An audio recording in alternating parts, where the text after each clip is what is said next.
Welcome to the CTA podcast. Join us as we critically examine the ideological capture of the psychotherapy field. Here we discuss better, common humanity proposals for a fairer society. Our discussions are thought-provoking, and our guests are from diverse backgrounds, bringing unique perspectives to the table. This is the CTA podcast with your hosts, Jaco van Zyl and Christine Siefen.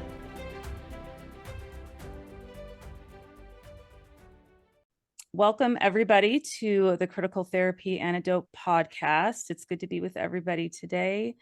And we're rounding out, sort of bringing our series on the book authors coming to an end here very shortly. And one of our final guests we have that we're very excited is joining us today is Philip Pellegrino, and I should say Dr. Philip Pellegrino. Welcome, Philip, to the show. Thank you. Thank you for having me. So Philip has a PsyD, so that's a doctor of psychology for the lay people out there that might be listening, and is licensed as a psychologist in solo practice in the United States. And he specializes in cognitive behavior therapy and is board certified in behavioral and cognitive psychology by the American Board of Professional Psychology. He is co-author of a book chapter on CBT for insomnia in the Handbook of Cognitive Behavior Therapy in Primary Care by Di Tommaso, Golden, and Morris. Okay, thanks again for being with us. And we're going to look at your chapter. So your chapter, Cognitive Behavior Therapy and Critical Social Justice are incompatible.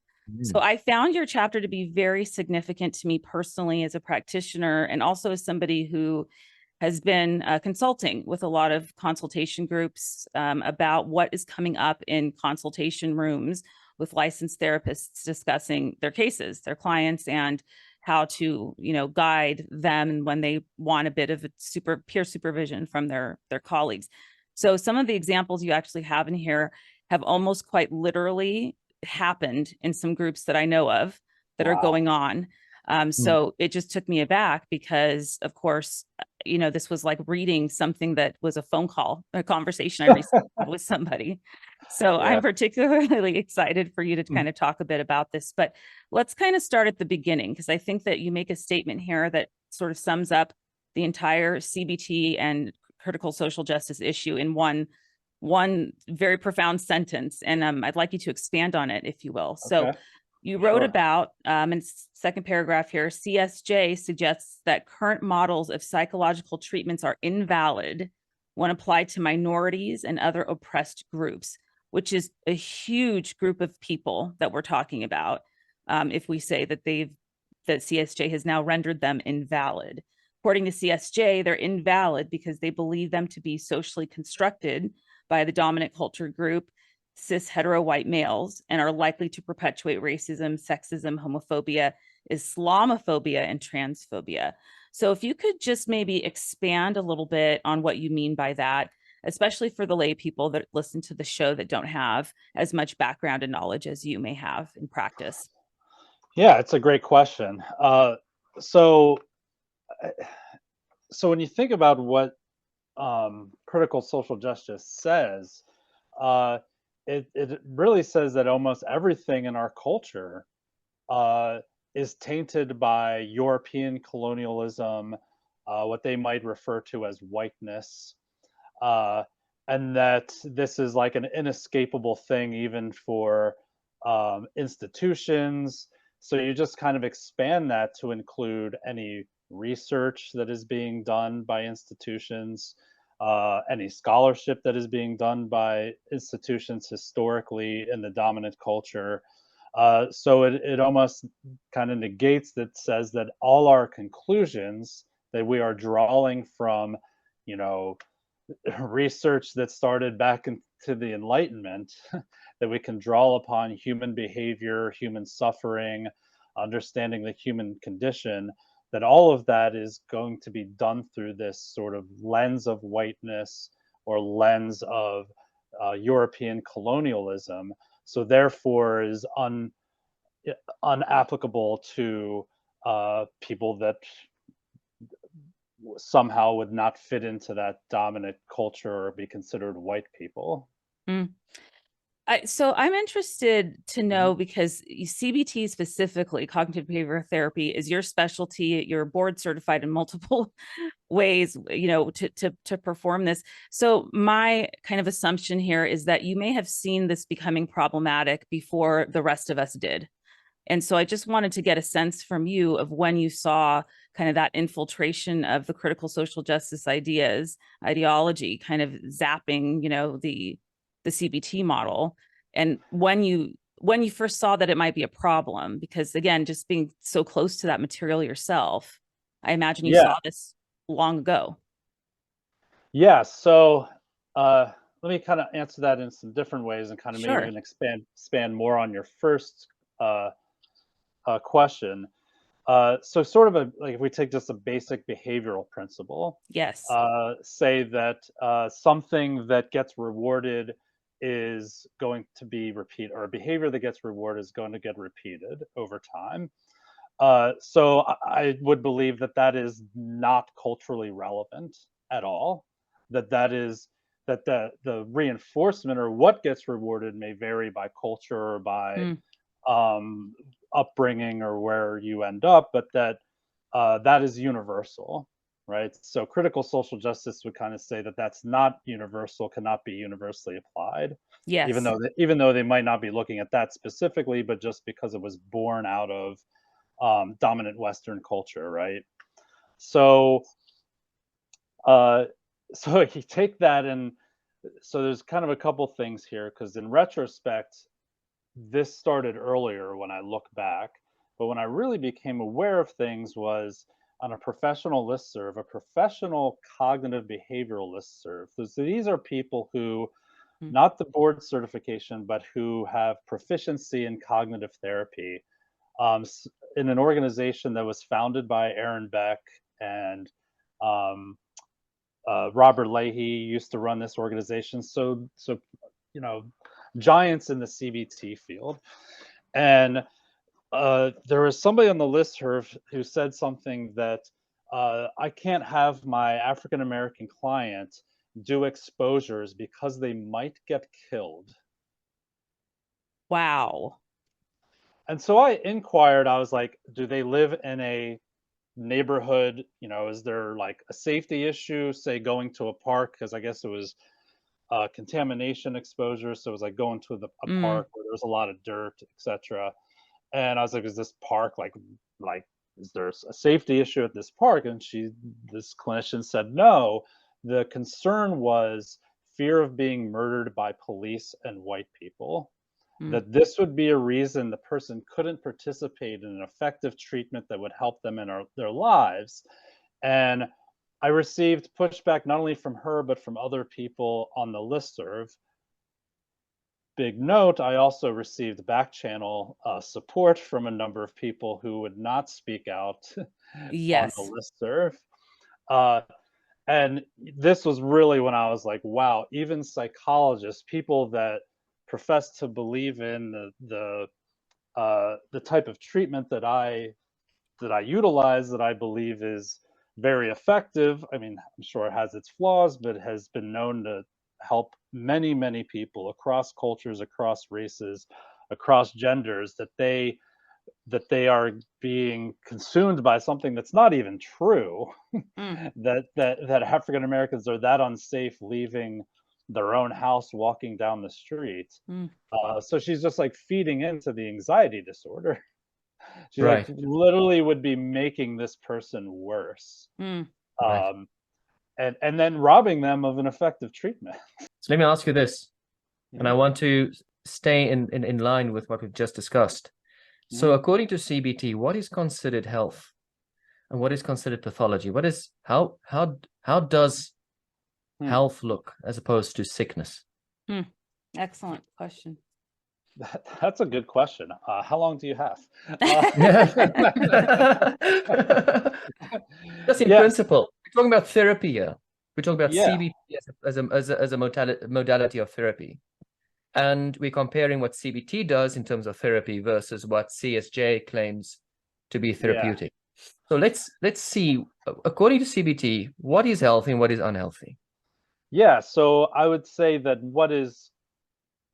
so it's sort of, it'd be like the opposites of each other. So I think what would be healthy is a person that would be able to live their life according to their values, being able Mhm. to pursue their goals, their dreams, their aspirations, whether that's in relationships, career, community, hobbies, being able to do so without being inhibited by their own avoidance of certain emotional experiences, and Mm. without being inhibited by um, I guess what we could call beliefs or narratives that are not completely accurate with the situations they're facing in life, or Right. the scenarios they need to navigate.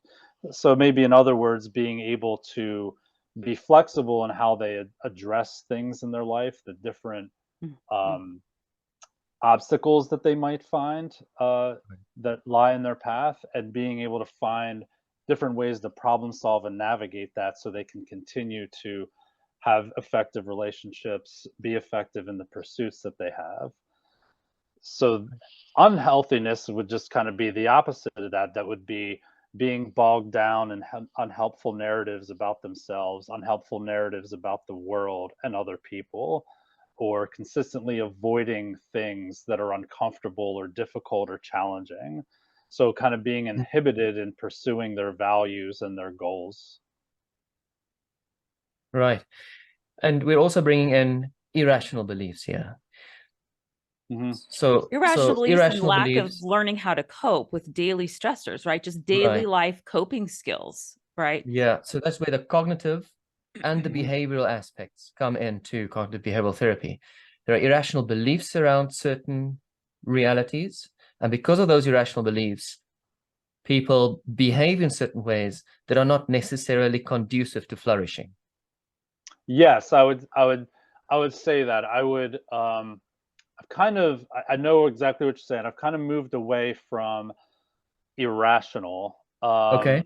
So to give you an example that would apply to the example I gave earlier, it would be fair to say that I think there is some rationality to kind of say that traditionally, and maybe in a lot of circumstances currently, African Americans have been mistreated by police. Yes. But it would be irrational to then to say, or there's another leap of that to then say it is completely unsafe to go outside. Right. But see Right.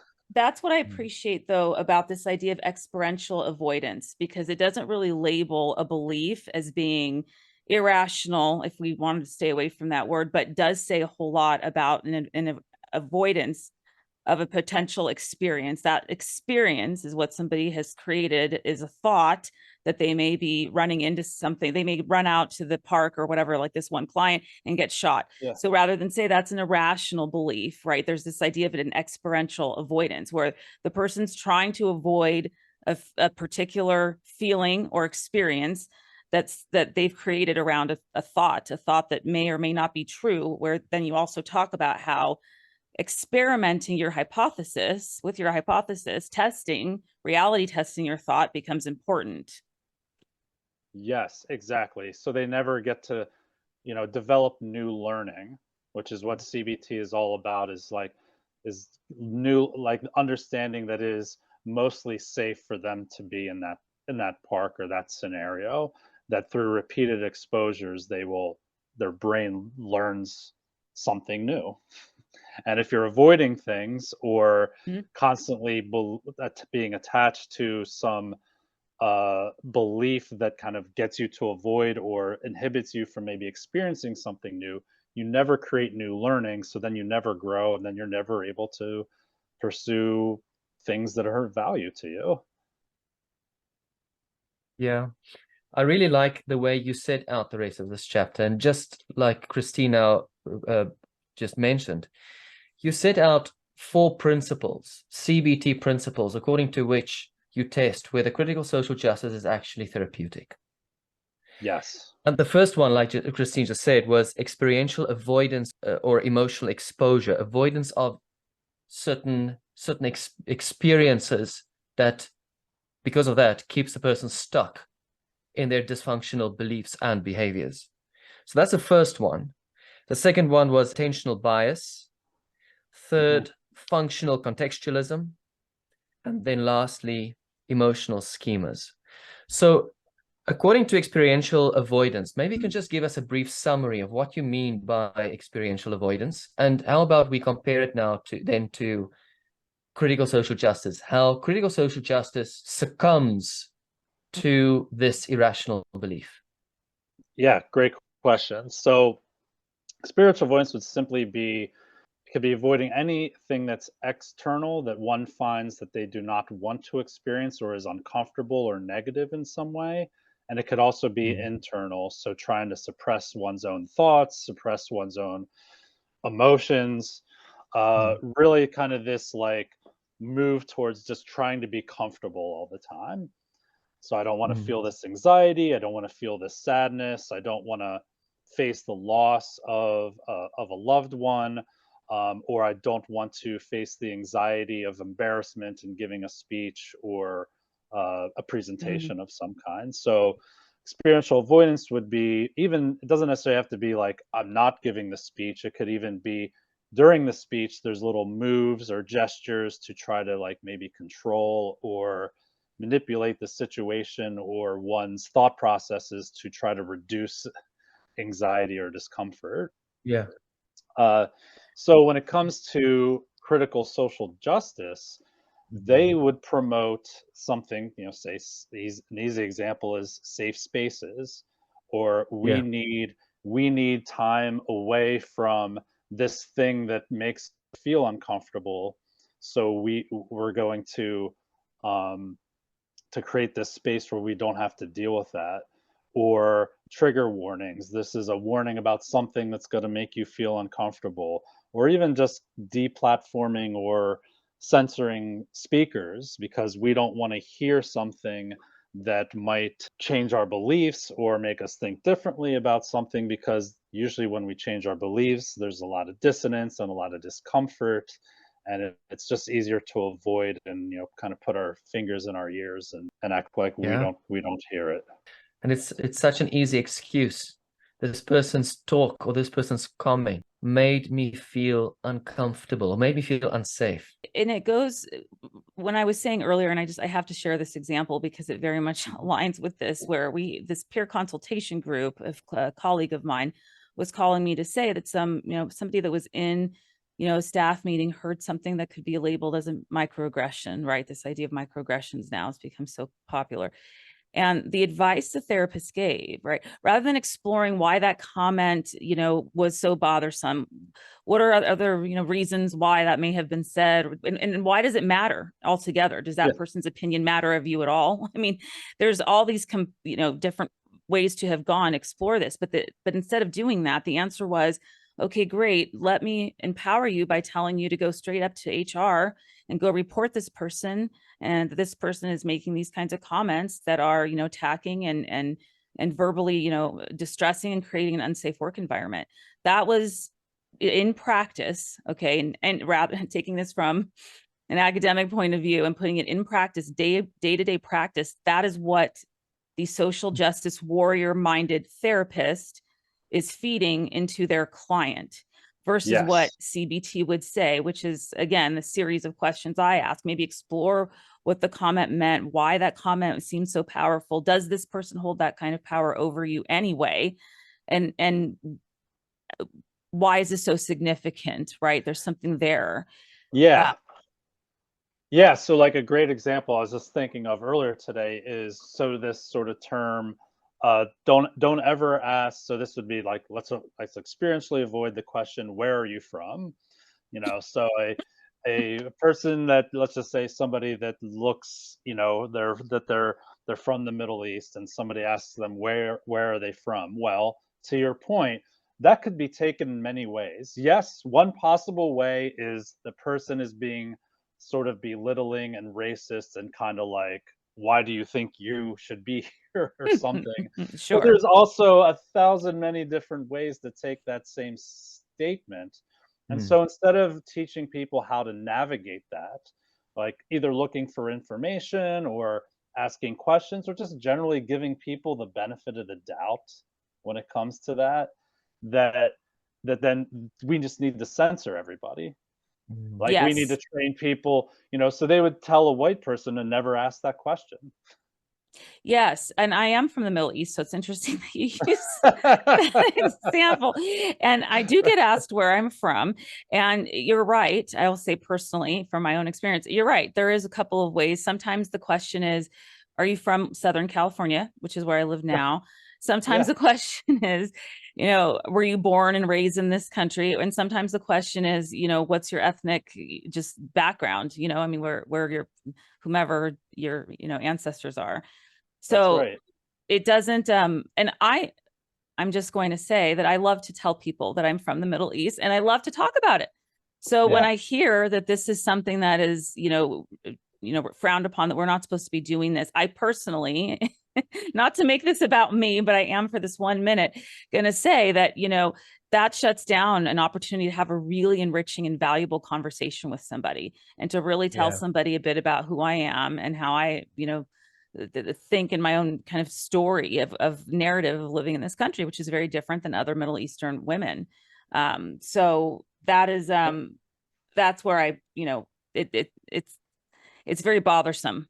yeah, 100%. I mean, it's just such a common human thing.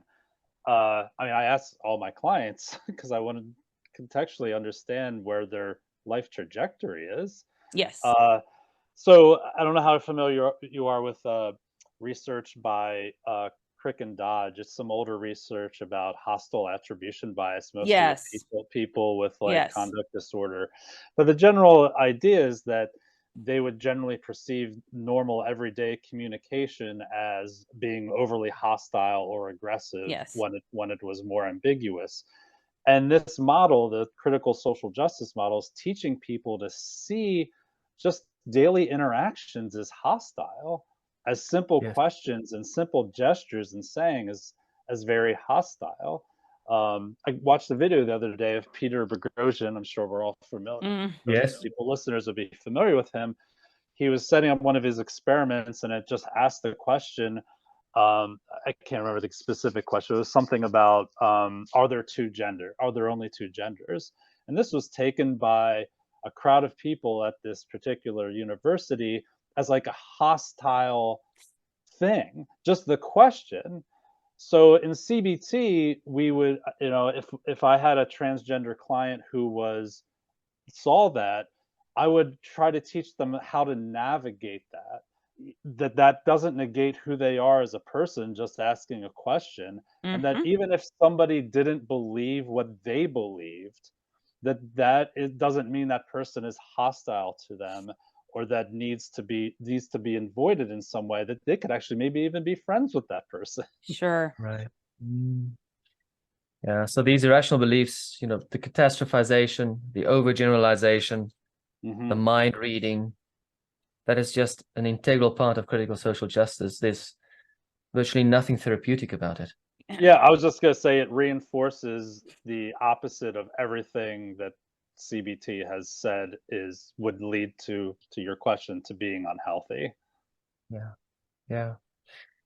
And for this to exist, people who find themselves, who've endorsed critical social justice and who find themselves obviously responding psychologically to this ideology, they have to have attentional biases. So how about we explore that a bit? That's the second Hmm. aspect that you Mhm. mentioned, where, according to CBT principles, critical social justice fails.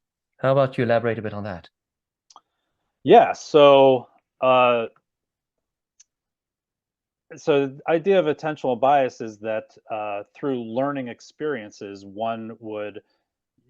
one's mind and brain begins to focus on certain things at the expense of others, Mm. because it's adaptive to do so, Yes. right? Hmm. So for example, somebody with the trauma, they to say simple something as a car accident, and the other car was red, they're going to be very biased towards red cars as they Sure. drive around.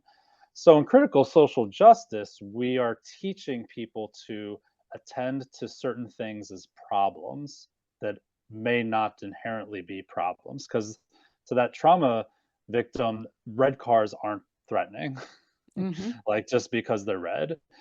So they'd be attending to something as threatening that is not threatening.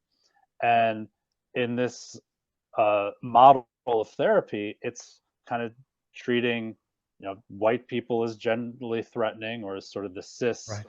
the cis hetero white male as something to be skeptical of, just basic information or learning, or certain fields as just being threatening because they were developed in a dominant white Western culture. So it's teaching people to kind of be very paranoid, and seeing a very hostile intent or threatening intent by everyday interactions, and making Yeah. race, gender, what have you, an integral part of every interaction. So, for instance, like there could be a situation at a store or at work, and instead of like looking at other contextual information that would inform one about that situation, the primary information to be looked at is what are the races of the two people involved. Mm. Mm. And that's supposed to guide your subsequent Yes. behavior, versus what are other facts or other things that were going on in that situation that would explain why this person responded in this way, and etc. let And alone Right. let alone each of those individuals' life histories. right. That kind of leads beautifully into context matters, which is the other Mm. section of your chapter. The context and the nuanced communications we have with each other, and ways that we show up in the world in general, that the context matters when we speak, when we behave or act in a certain way, that there are reasons for that, right? So there's a context there that CSJ completely dismisses. So in order to see everything as being a hostile intent, or everything as being a way to shut somebody down, then it leaves no room for context as to why that question was asked or that person did what they did. There's no nuanced, considerations to potentially there being a different reason, a possible other reason other than that person is racist or a homophobe, Mm. for example. Yes. So let me paint you a picture. Yes. A um, a, a white woman in an elevator. A black man gets on the elevator. White woman huddles more into the corner, and clutches her purse. So through the CSJ model, there's only really one interpretation here and one bias, that she's racist or is, fearful of black men. Well, what if she was just sexually assaulted by a man that week? Right. Yes. Doesn't even have to be a black man; it could just be a man. Right. Mm-hmm. Would we say that she is racist, or would we even say that she's, the word's eluding me, the reverse of misogyny? um, or that she has some like bias towards men? No, we want to understand that she's had some experiences there, um, that give more context to this situation. Now, that's like a simple example that applies to her learning history. However, there's a lot of reasons people might behave in certain situations in public around different people that we could easily interpret as racist if that's what we're looking for, or Yes. easily interpret as homophobic if that's what we're looking for. So we're looking for confirmation bias as well. Essentially, I think that would be a great way to put it. Yes. Right. And the And confirmation bias would go along this oppressor victim divide, Mm. where certain people can only be morally guilty and certain people can only be morally innocent. And right. you're so selective that identity preempts your interpretation of the situation. You ignore context. You're very selective in your bias, like you said with point number 2. And certain people have the privilege of immunity. They're immune to scrutiny. Yes. Yes. So then then that kind of just goes back to like where all these things circle around, because then you can like justify more experiential avoidance of Yes. certain Right. things. Philip, before we go on to number 4, Mhm. isn't it interesting how how they rely so heavily upon the environment, that the environment needs to change and coddle them, Not the Yes. person. and yeah, and really accommodate them at their every request. Yeah, 100%, which if you really want to live a thriving life, that's just like the complete opposite you'd want to do. Yes. You know, we all have experiences with those sort of, maybe those people in our general lives that are constantly complaining, asking people to make changes, always blaming other people for all of their problems. Um, Yeah. Not only is it off-putting, but it's just you're just never going to be satisfied, because you can't control other people to the length that you would like to control them, to make them do all the things that you would want them to do. So I really train my clients to, um, again, that flexibility and coping and learning how to respond and navigate and problem solve difficult situations, because you're going to come across difficult people in your life, Hmm. and you're going to have to learn how to either address the situation or accept sometimes it might be Hmm. accepting the situation. It depends on what your values and goals are and what you're willing to tolerate. um, but the general idea that your life circumstances are the result of other people's choices and decisions is just definitely an avenue for being unhealthy, versus your own choices and decisions and how you deal with things and the actions you take are going to have a much better result for the outcome of your life. Yeah. Have you Yeah. seen it? And I'm just curious about in Mhm. practice, Philip, have you seen an increase in clients coming in making these kinds of statements, these sort of critical social justice informed statements to explain what's happening in their lives? Are you seeing that on the clinical level? Are you seeing that on the practice level is what I want to ask. Yeah, interestingly, no. Mhm. Um, in fact, I mean, I might live in a unique area. Mm, My my county is a very purple county. It's like mm. it's chosen every president for the last 150 some years. Yes. Okay. Yes. Are you, So is that Ohio? Am I right? Is that the state? I'm in Pennsylvania. Oh, it's Well, Pennsylvania. the state hasn't, but the Yes. county that I'm in, Yes. a very purple county. I've had one client who has alluded to some of these things, although I don't think they were very, I wouldn't say they were very tied to things, but they might use like language like white privilege or, homophobe Mm. type Hmm. things. But I don't, it didn't really to me seem to be a huge thing. And I would say that I've heard people say more like they're tired of that. Like, I don't bring it up, but I heard, people just kind of vent about certain things. And that's, even from people that I, they would consider themselves hardcore leftists, kind of do not like what they're hearing out of social justice, critical Mm. social justice type thinking. Beliefs about emotion. How about you explain to us what that point is according to CBT?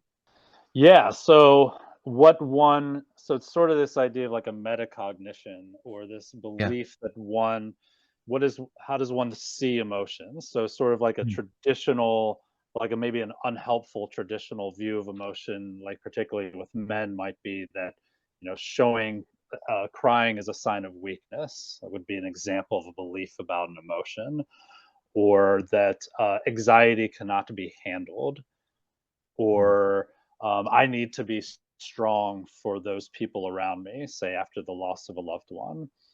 Um, so what we know is that these beliefs can then have an effect on how one deals with emotions, particularly say with grief. We know um, that we want to process grief, or we want to go through the sadness and the feelings of the loss, and even tell stories about the loss of our loved one, or visit places that are reminders of our loved one, is all part of overcoming grief. And if one believes they need to hold it together or keep it together, they're not going to do those things, and kind of another form of experiential avoidance.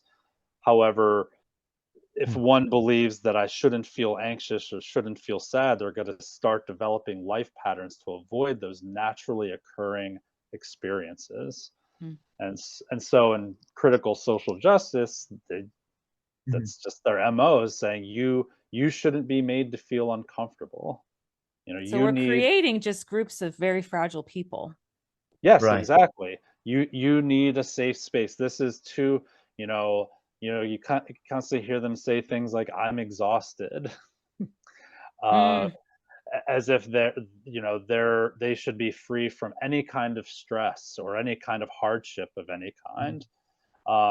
There's almost sort of this like weird belief, sometimes I get, that somehow, like, white people in America just, like, show up somewhere and they get stuff.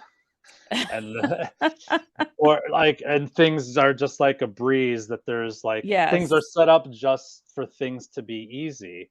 And so like it makes everyday hardships, can be easily blamed on some kind of racism or homophobia.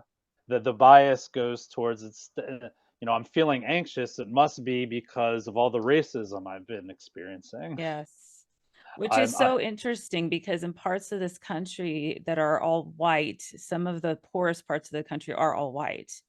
You come to Yes. LA, right, which is very, and I say this, I've said this, Yako, you're probably spent from Go hearing for how it. many times I've said this, but honestly, you go into LA County, because I live here in Ventura County, but I border LA County, and the amount of resources available for people that are of low socioeconomic status are vastly greater than things I've seen offered in places like West Virginia, where my sister worked for a long period of time, communities there that are very poor.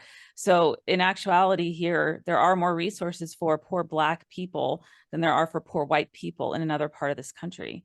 So that's where that kind of, Collective bias. yeah, very much so, because that's not the truth. Yeah, 100%. And a good CBT would help people check the facts. Yes, What is actually happening, and staying away from, very hyperbolic statements, sure. such Yeah. as such as, if I'm uncomfortable, it must be because this person over here, is misgendering me or is homophobic in some way. Yeah. So in a worldview where discomfort can only be harmful, Hmm. where criticism is an attack, when disagreement is hate, Right. what do you see as the outcome? Chaos. Societally, chaos. This Right. Yeah, I mean, I try not to use this kind of language, but it's a simple explanation. The inmates start running the asylum. Sure. Yeah. I mean, you get, that I guess maybe a nicer way to put this would be healthy versus unhealthy. You get the unhealthy running the show. Mm-hmm. You get the unhealthy dictating and forming the culture and forming the dialogue. Right, so it'd be like saying, which is, kind of a thing now, you're not allowed to say, "Don't eat donuts all day." Uh, and it'd be like people advocating like, "Well, this is justified for us to eat donuts," and the people that are saying, "Well, meat and vegetables are the better way to go with some exercise," and they're told that this is an affront to health. Yes. Interestingly, I was watching on a program too, and I didn't know this. It was, I guess, considered ableism to say this, that your home, this home that somebody was selling, was 5 steps from the park. It took me a while to understand why that was an ableist. I mean, Yeah, I had to sit and yeah, think about right. this. Yes, Was And that you have to look. no. Did you read it right? Wasn't it just a parody No, this was on some reality show that I'm ashamed to admit I was watching, and and they were talking about real estate and whatnot, and that's what it was. It was ableism to say that, because it might not be 5 steps if there's somebody who's in a wheelchair, or there's somebody who uses a wheelchair. I mean, it was out of control. They can cancel all the comedians. Yes, They provide us with sufficient humor, that's right. sufficient parody. They're a bunch of clowns. My goodness. Yeah. You put it that way, yes. You have to be really looking for that. Yes, right. I mean, you really had to look and sit and think. I mean, it was to the point that the person in the show had to explain it to the other person as well. So imagine this world where, like, so to give an example, like, I have a lot of clients that maybe struggle with depression, or a lot of depression, anxiety. They are like so detailed, focused, and oriented of like evaluating, criticizing every little thing that they do. Like, that's their bias. So imagine we're just like doing that in society, but we're going through every little thing and seeing what's ableist, what's homophobic, what was, sexist over here, and just constantly doing that. And like, at some point people's heads just have to explode. It's exhausting. They're exhausted, right? As you said earlier, it's exhausting. Yeah. Yes, that's what's exhausting. Absolutely. The other problem with this is that something like racism, sexism, homophobia, although there are like very objective measures of those things, it is something that you can just always keep fighting against. Like, it has no end game. Like, how do you ever say this is over with? It's just like a person who's a perfectionist. How do they ever gain perfection? It's just going to be a never-ending battle, and this is what leads to unhealthy outcomes and just the poor life being lived, and then you get a poor society being lived at the end result of that. Look, but at least we have these conversations. At least clinicians are starting to wake up, speak up. It is sad that certain clinicians have colluded with this pathology. Hopefully reality will also catch up with them. Hopefully the consequence of such catching up won't be too tragic. But this is currently the reality, the social reality that we're dealing with, the glamorization of social pathology from a CBT perspective. We can, from every other modality perspective as well. Yes. Yeah, I think you're seeing that particularly with trans ideology. There's like a narcissism, a sort of pay attention to me sort of aspect to this, which like even just kind of takes away from people that are actually trans and who are struggling with their gender dysphoria. But where every little, like, I like baking today, so therefore I am she her today. Tomorrow I like football. Like, or you could just be a person that likes both of those things. But there's like reinforcement of being narcissistic about this, that's like so like amazing and important that I bake, or that I'm into baking today, and like I need to announce this to the world. And it just gets reinforced by the narrative that's being promoted out there. Within the paranoid view of the world, heavily flamed by this transgressive, subversive impulse. So in addition to it being narcissistic, there's also a solid dose of perversion in there. Yes. Yes. Yeah. It's not a CBT term now. That's the Philip, thank you very much. I think we can conclude our interview. Is there anything else you would want to add, Christine? No, it was great speaking with you today, and to bring some levity into this topic and find ourselves laughing every now and again is a healthy coping strategy, I would say. Yeah. Yes, I enjoyed the conversation as well. Thank you so much for having me on. Thank you, Philip. It was so good to have you. Absolutely.